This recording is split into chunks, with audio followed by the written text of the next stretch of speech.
பாண்டிய நாட்டின் துறைமுகம் எது? விடை கொற்கை. தமிழ்நாடு என்ற சொல் முதலில் எந்த நூலில் இடம்பெற்றுள்ளது? விடை சிலப்பதிகாரம்.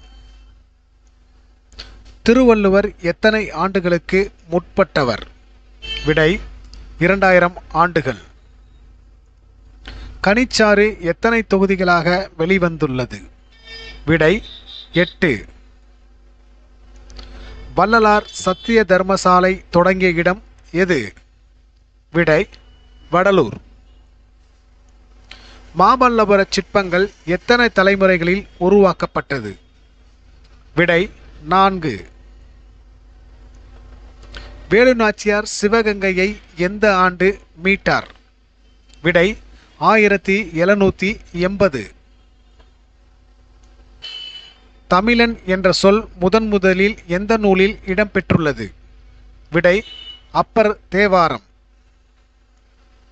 திருவள்ளுவர் பிறந்த ஆண்டு எது? விடை கிமு 31.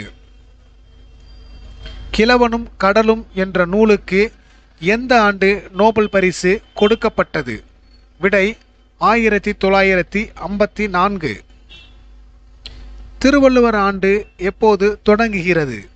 விடை தை முதல் நாள்.